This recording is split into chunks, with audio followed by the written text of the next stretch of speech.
testing revealed that one of her twins would not survive. She received counseling from multiple physicians and was ultimately left with the decision to terminate one of her twins, so that the other viable one could survive. She actually had to go to New York. And because of the delay in treatment, she eventually had complications in her pregnancy, complications that included a high white blood cell count and other labs that trended towards sepsis.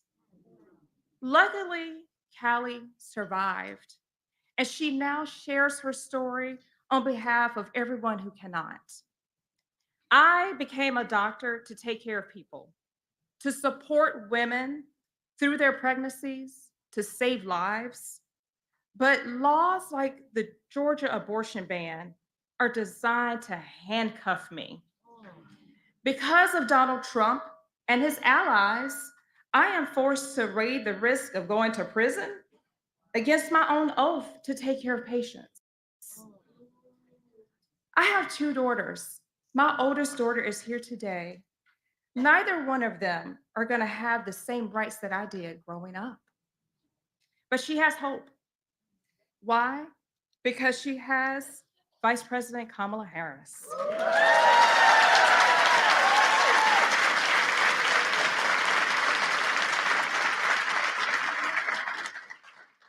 Vice President Harris has been fighting her whole career to protect women. She stood up for the rights of women and girls as a prosecutor, as an attorney general, as a senator, and as the vice president.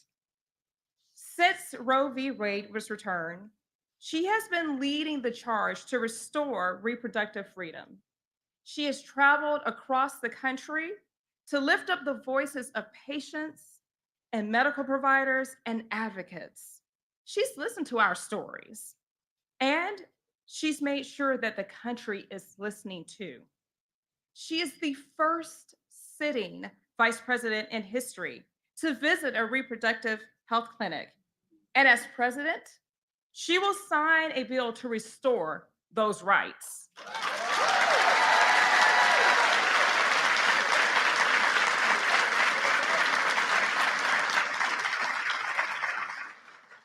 No one is more committed to reproductive freedom than Vice President Harris.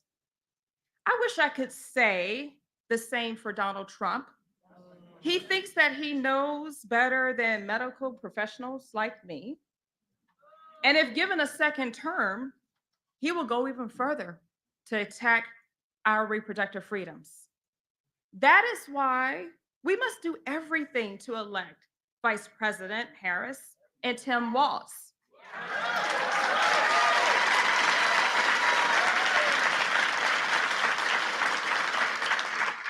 Lives depend on it. I am grateful to be here with you all today to shed light on this healthcare crisis in our state and in the states across our country. And I'm truly honored to introduce to you our next president and true champions in this fight, Vice President Kamala Harris.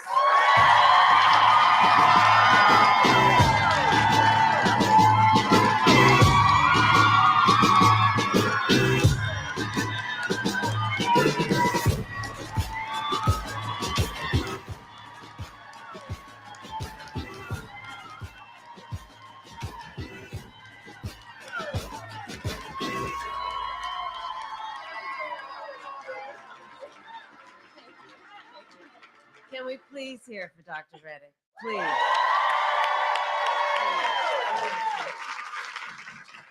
Please have a seat, everyone. Please have a seat. It's so good to be back in Atlanta. Thank you all. Thank you. You know, I just want to say, thank you. I want to say about Dr. Reddick, you know, some of you may have seen, I did an event last night with Oprah Winfrey,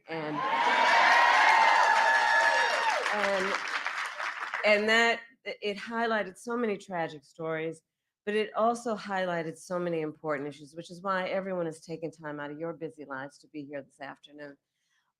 And it highlighted the importance of a Dr. Reddick, because the courage, Dr. Reddick, that you are showing in the face of these arcane and immoral laws to stand so publicly and talk about your commitment to your oath and to the health and well-being of people who need to be seen and treated with dignity is so extraordinary. And I do believe in moments of crisis,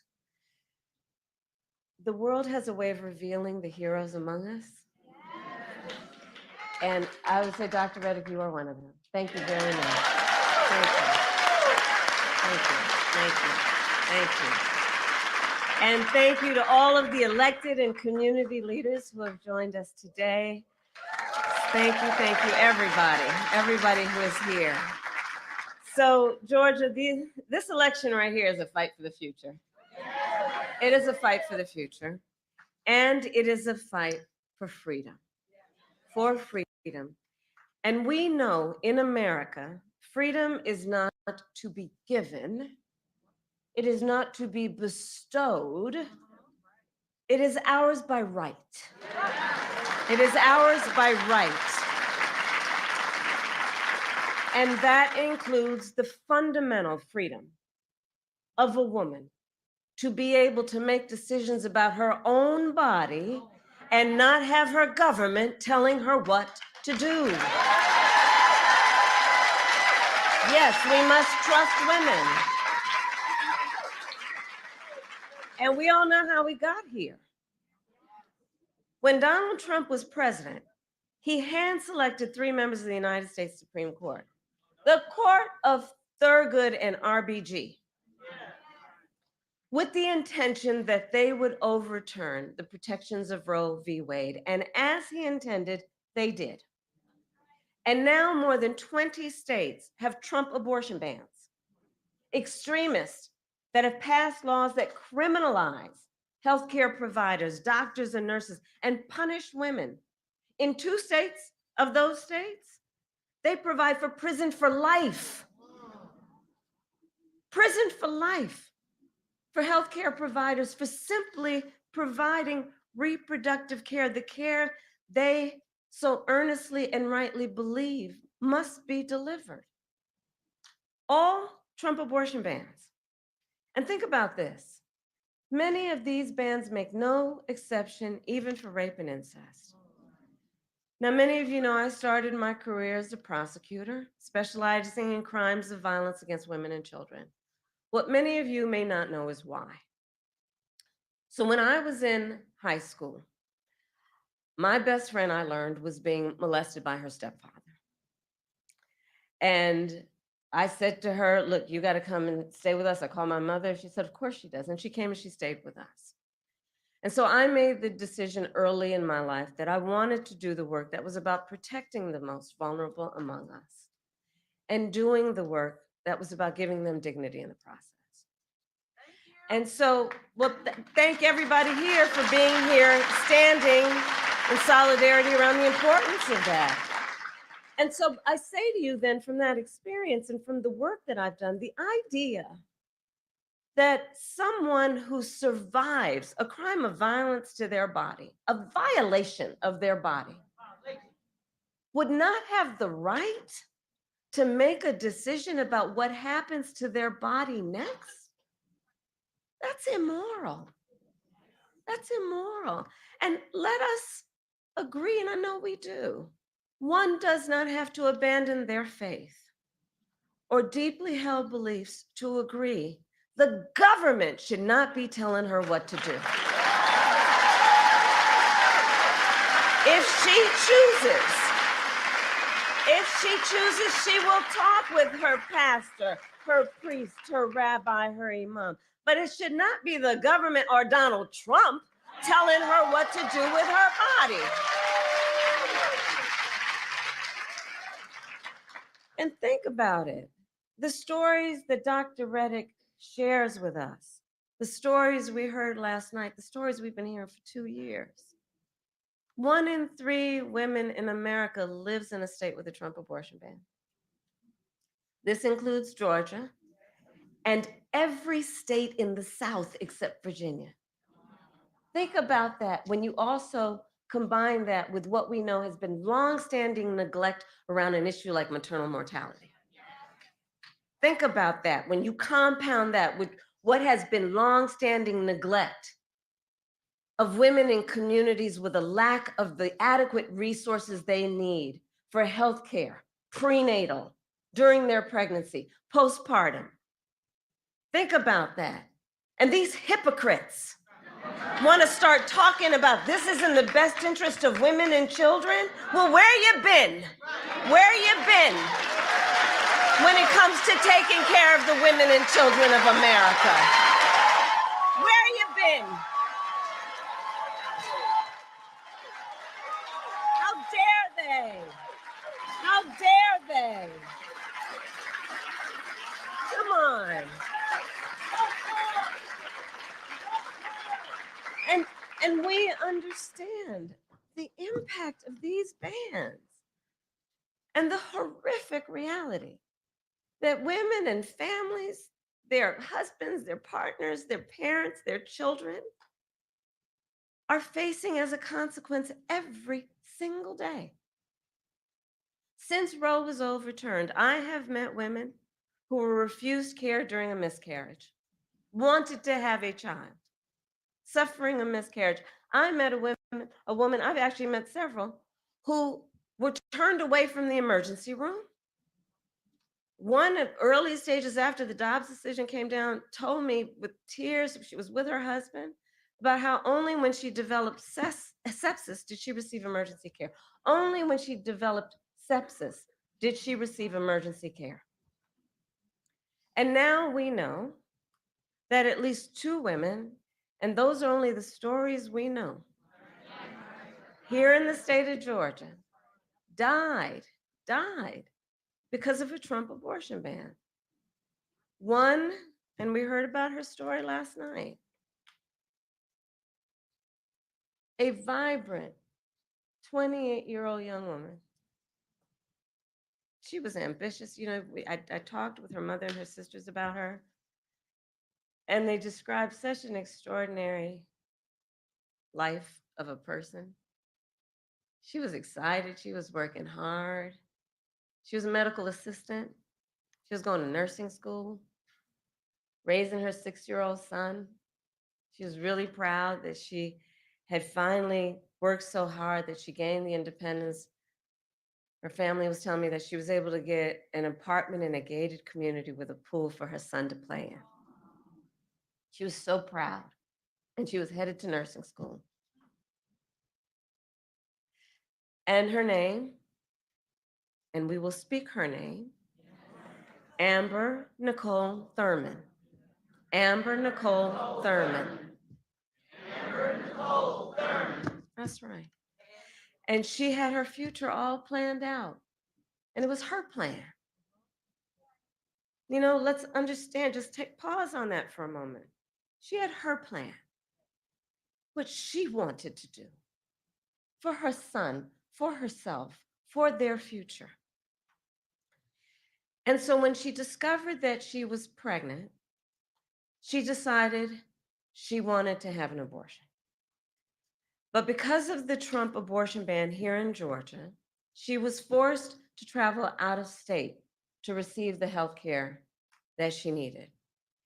But when she returned to Georgia, she needed additional care.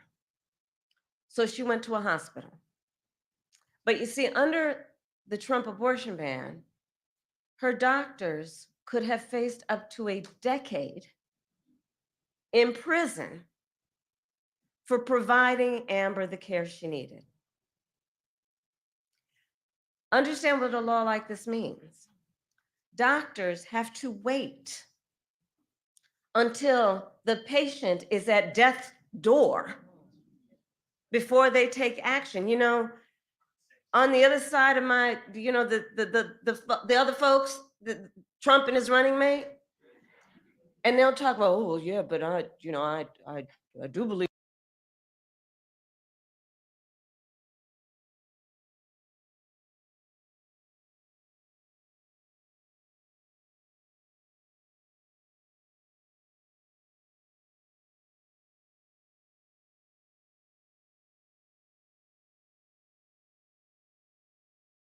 even in the exception to save the mother's life.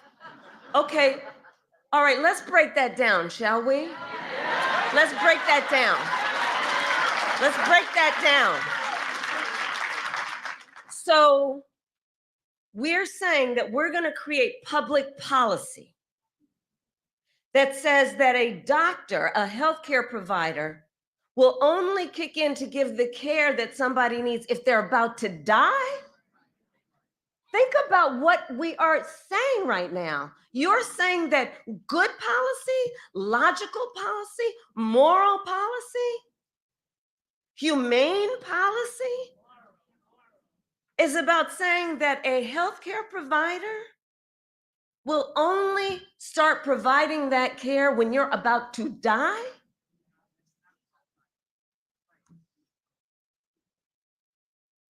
And so Amber waited 20 hours. 20 hours. Excruciating hours. Until finally she was in enough physical distress that her doctors thought they would be okay to treat her. But it was too late. She died of sepsis. And her last words to her mother, which her mother, as you know, tears up and cries every time she speaks it. Last words to her mother, promise me you'll take care of my son.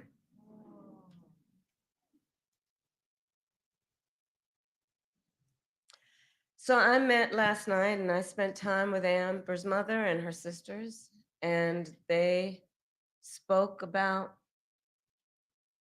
Amber, a daughter, a sister, a mother,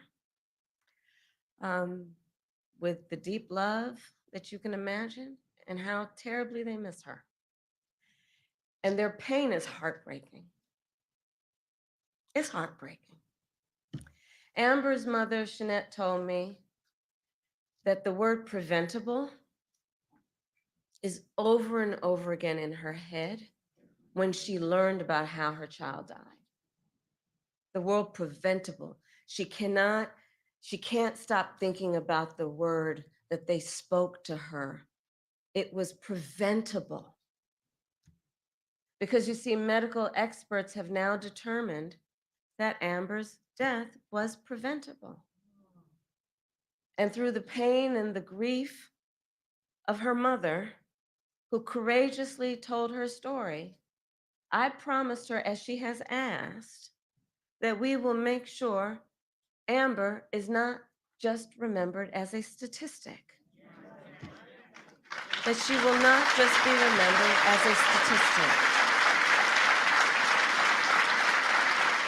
so that people will know she was a mother and a daughter and a sister, and that she was loved, and that she should be alive today. And that she should be alive today. And many of us remember, there's so many leaders here, from 2 years ago when the Dobbs decision came down.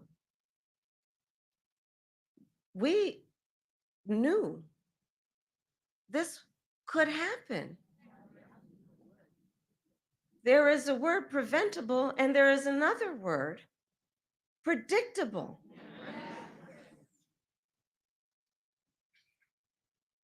And the reality is, for every story we hear of the suffering under Trump abortion bans, there are so many other stories we're not hearing, but where suffering is happening every day in our country. An untold number of people suffering.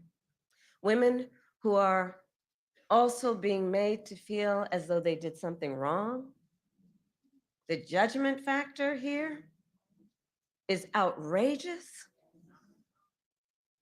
Being made as though to feel as though they are criminals, as though they are alone. So to those women, to those families, I say on behalf of what I believe we all say, We see you, and you are not alone, and we are all here standing with you. Standing with you. You are not alone. You are not alone.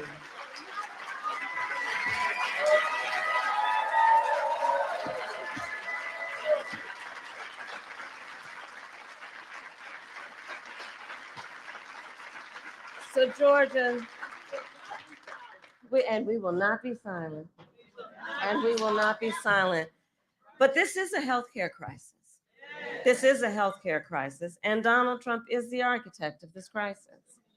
He brags about overturning Roe v. Wade. In his own words, quote, "I did it and I'm proud to have done it," he says.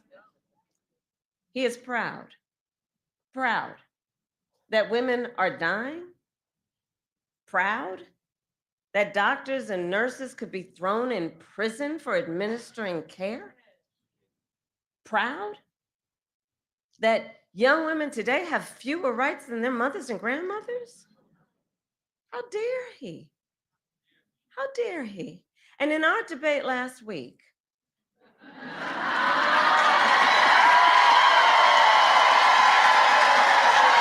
that was fun.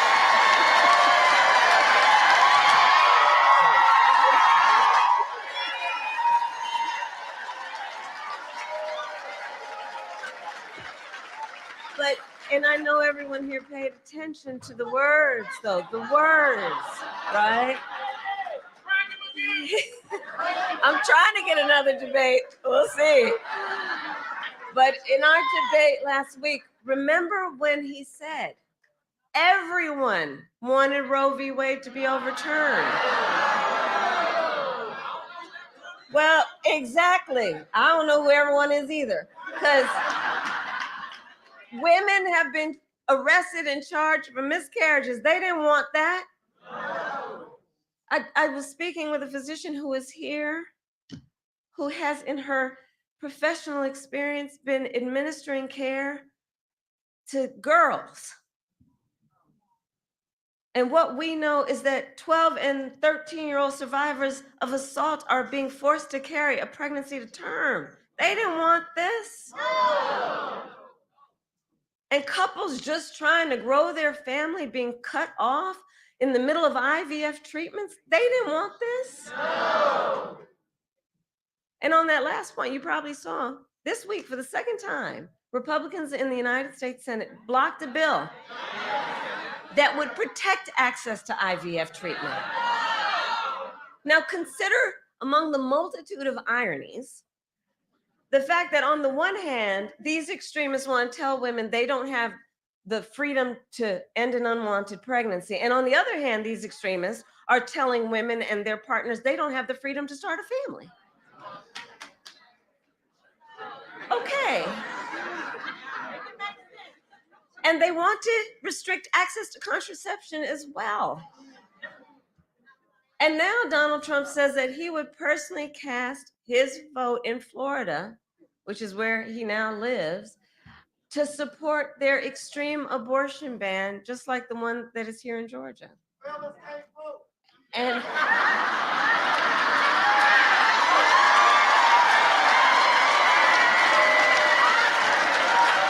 well, that's a whole different policy discussion that we'll have for another day. But let's understand, if he is elected again as president, Donald Trump will go further. But we know what we're up against, and we must speak of the stakes. We must remind, everybody here knows, but we got to remind our friends, our neighbors, our coworkers, the stakes are so high. Because if he is elected again, I am certain he will sign a national abortion ban, which would outlaw abortion in every single state. And he would create a national anti-abortion coordinator. Look at Project 2025. And force states to report on women's miscarriages and abortions. It's right there. I can't believe they put that Project 2025 in writing. They literally put it in writing. They bound it. They handed it out. I mean, they are simply out of their minds.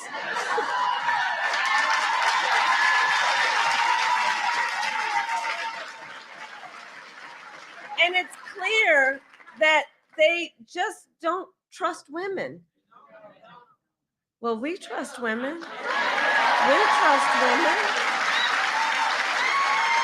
And like Dr. Reddick said, when Congress passes a bill to restore reproductive freedoms, as President of the United States, I will so proudly sign it into law. I will so proudly sign it into law. Proudly sign it into law.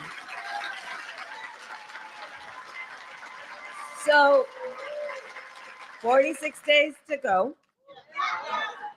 And let us remember that momentum on this and so many issues, momentum is on our side.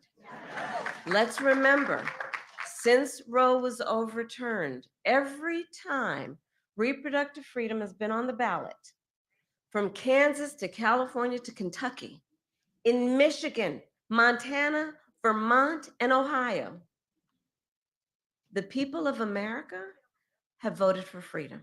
The people of America have voted for freedom. And not just by a little, but by overwhelming margins, from so-called red states to so-called blue states, providing and making clear also, this is not a partisan issue. This is not a partisan issue. And it is proving that the voice of the people has been heard and will be heard again. And will be heard again. So, 46 days to go in probably the most consequential election of our lifetimes. And with that, then, today I ask Georgia, are you ready to make your voices heard? Do we trust women? Do we believe in reproductive freedom?